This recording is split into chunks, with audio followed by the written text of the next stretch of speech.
Good morning, I'm Raymond Kaibigan with stories making headlines this hour on Radyo Natin to 103.5 News FM.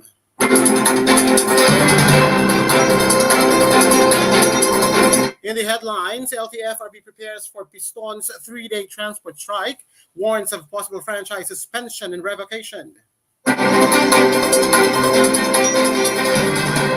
The Land Transportation Franchising and Regulatory Board on Friday said it is prepared for the three-day strike next week by Transport Group pagkakaisa ng mga samahan ng tsoper at operator nationwide o Piston. Speaking to Radyo Natin Toto LTFRB, spokesperson Celine Pialago said special permits will be issued to drivers and operators to ply the 8 to 12 routes to be affected by the strike even if those are outside their regular area. Local governments will also provide free rides, she added. Piston on Thursday said around 100,000 drivers and operators are expected to join the strike to protest the consolidation of jeepneys under the government's Public Utility Vehicle Modernization Program. Around 7,000 from Pasig, Taguig, and Pateros on Friday have expressed their intention to join the protest. According to Pialago, LTFRB Chairman Teofilo Guadis met his regional directors and concluded that the strike will not have a big impact. But then again, our chairperson appealed to them yesterday to stop their planned strike. If they will possibly respond, then will and good. But if they will still want to go on this, it is possible for them to lose their franchise or their franchise will be suspended, she warned.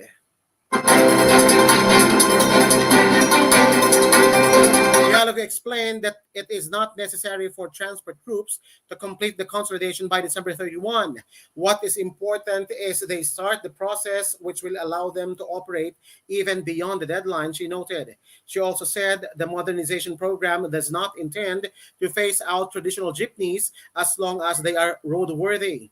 Latest data from the LTFRB showed that 56% or 96,000 of the 170,000 jeepneys across the country have already consolidated. In Metro Manila alone, 25% of the 44,000 jeepney units were already consolidated.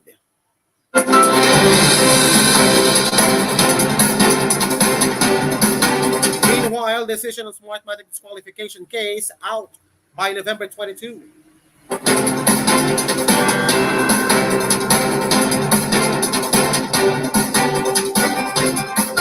Commission on Elections aims to resolve the disqualification petition filed against voting technology provider Smartmatic by November 22, its chairman said on Friday.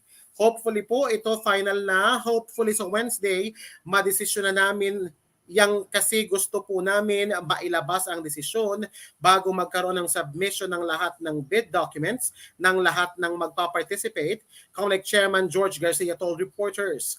Garcia said the petition is for disqualification, not for blacklisting. In June, former Information and Communications Technology Secretary Eliseo Rio, former COMELEC Commissioner Augusto Lagman, Franklin Isaac, and Leonardo Odonio filed a petition calling for a review of the qualification of Smartmatic. Despite the pending resolution of the disqualification petition, Smartmatic took part in the pre-bid conference for the new automated election system for the 2025 midterm elections on Monday. The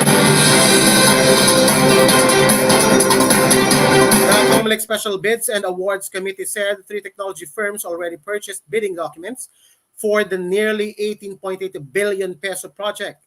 They are Smartmatic Philippines, TIM Incorporated, Pivot International, and the Miro Systems Company Limited. Garcia said he hopes more than 5 bidders will participate to widen the playing field. What is important is yung substance sa kagustuhan nating maayos na makina na gusto ng sambayanan at yung medyo mura naman dahil pondo at pera ng bayan gamit natin dito, Garcia added.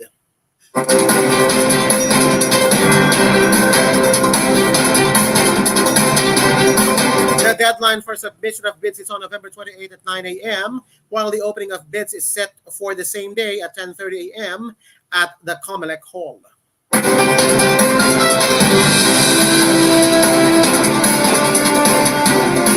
Meanwhile, WHO Philippines denies role in COVID-19 vaccination data leak. The World Health Organization is not involved in the reported leak of personal data related to COVID-19 vaccination in the Philippines, an official from the United Nations agency said on Friday. WHO representative to the Philippines, Dr. Rui Paulo de Jesus, said the organization does not have access to personal data, which is the exclusive domain of government. He said WHO only gathers the total number of COVID-19 infections, deaths, and doses administered. Reports that a data breach linked to World Health Organization or WHO hosted databases has occurred are false and inaccurate, he said in a statement. The Department of Health on Tuesday said it received reports that COVID-19 vaccination data from the Philippines housed within the World Health Organization have been compromised and leaked. The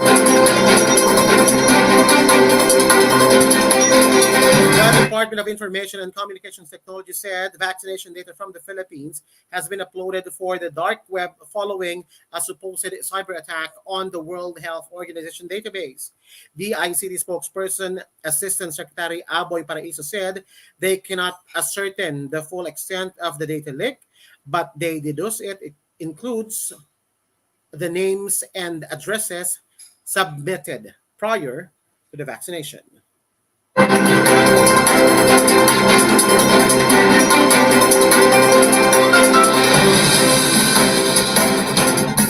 quick roundup of the headlines. LTFRB prepares for Piston's 3-day transport strike, warns of possible franchise suspension and revocation.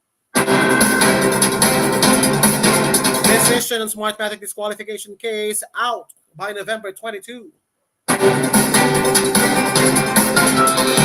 And the World Health Organization of the Philippines denies role in COVID-19 vaccination data breach. And